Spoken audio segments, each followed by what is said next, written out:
Assalamualaikum warahmatullahi wabarakatuh. Perkenalkan, nama saya Siti Yunilah dari Manajemen 18L akan mempresentasikan mengenai motivasi dan kepuasan kerja studi kasus pada PT Mitra Subur Berkah. Yang pertama ada motivasi. Motivasi sebagai kekuatan yang muncul dari dalam ataupun dari luar diri seseorang dan membangkitkan semangat serta ketekunan untuk mencapai sesuatu yang diinginkan. Jika perilaku tersebut mengarah pada suatu objek atau sasaran, maka dengan motivasi tersebut akan diperoleh pencapaian target atau sasaran yang sebesar-besarnya. Yang kedua yaitu ada kepuasan kerja. Kepuasan kerja atau job satisfaction pada dasarnya merupakan keadaan emosional yang menyenangkan atau tidak menyenangkan dari para karyawan memandang pekerjaan mereka. Kepuasan kerja ini mencerminkan perasaan seseorang terhadap pekerjaannya, dan ini nampak pada perilaku dan sikap pegawai dalam kehidupan sehari-hari. Biasanya ditunjukkan dalam hal anggapan yang positif dalam bekerja. Selanjutnya ada indikator kepuasan kerja. Indikator kepuasan kerja ini yang pertama ada kepuasan terhadap gaji, yaitu sikap senang atau tidak senang karyawan akan menerima gaji yang diterima. Kemudian yang kedua ada kepuasan dalam promosi, yaitu sikap senang atau tidak senang karyawan akan promosi yang dilakukan oleh perusahaan. Yang ketiga yaitu ada kepuasan terhadap rekan kerja, yaitu sikap senang atau tidak senang karyawan akan dukungan dari rekan kerjanya. Dan yang terakhir yaitu kepuasan terhadap supervisor, yaitu sikap senang atau tidak senang karyawan akan diperlakukan dari pimpinannya. Selanjutnya yaitu ada kinerja pegawai. Menurut Kifai, kinerja merupakan hasil atau tingkat keberhasilan seseorang secara keseluruhan selama periode tertentu di dalam melaksanakan tugas dibandingkan dengan berbagai kemungkinan seperti standar hasil kerja, kemudian target atau sasaran atau kriteria yang telah ditentukan terlebih dahulu dan telah disepakati bersama. Nah, ini ada indikator untuk mengukur kinerja seseorang, yaitu yang pertama ada kualitas kerja. Kualitas kerja ini diukur dari persepsi karyawan terhadap kualitas pekerjaan yang dihasilkan serta kesempurnaan tugas terhadap keterampilan dan kemampuan pegawai. Yang kedua ada kualitas kerja, merupakan jumlah yang dihasilkan dinyatakan dalam istilah seperti jumlah unit, jumlah siklus aktivitas yang diselesaikan. Yang ketiga ada ketepatan waktu, adalah tingkat aktivitas diselesaikan pada awal waktu dilihat dari sudut koordinasi dengan hasil output serta memaksimalkan waktu yang tersedia untuk aktivitas lain. Nah, yang keempat ada efektivitas, merupakan tingkat penggunaan sumber daya organisasi seperti tenaga, uang, teknologi, dan bahan baku. Nah, ini dimaksimalkan dengan maksud menaikkan hasil dari setiap unit dalam penggunaan sumber daya. Dan yang terakhir yaitu ada kemandirian. Kemandirian ini merupakan tingkat seorang karyawan yang nantinya akan dapat menjalankan fungsi kerjanya komitmen, di mana karyawan mempunyai komitmen kerja dengan instansi dan tanggung jawab karyawan terhadap kantor. Nah, ini ada hubungan antara motivasi kerja, kepuasan kerja, dan kinerja pegawai. Motivasi ini adalah motivasi yang dimiliki oleh karyawan, kemudian karyawan ini merasa memiliki kepuasan dalam bekerja sehingga menghasilkan produktivitas dan kinerja pegawai yang bagus. Nah, ini ada studi kasusnya.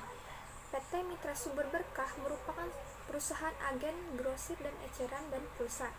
Perusahaan ini memiliki 20 karyawan yang tersebar pada 10 cabang toko yang tersebar di beberapa daerah.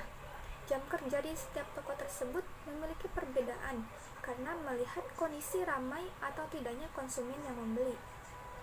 Ada 3 cabang toko yang memiliki jam kerja 4 jam atau long shift, dan 7 cabang toko yang memiliki jam kerja 12 jam dengan sistem shift 1 dan shift 2.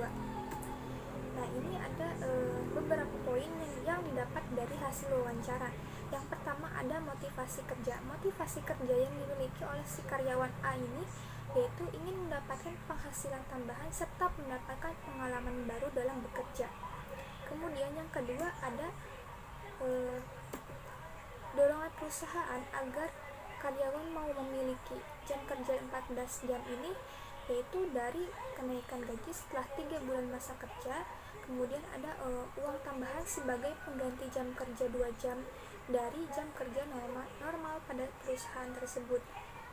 Kemudian yang ketiga, kepuasan kerja yang dirasakan oleh oleh karyawan ini yaitu diberikan fasilitas seperti mes atau tempat tinggal karyawan, kemudian listrik, kemudian diberikan bahan pokok makanan seperti beras, wifi, dan keamanan tempat lingkungan kerjanya.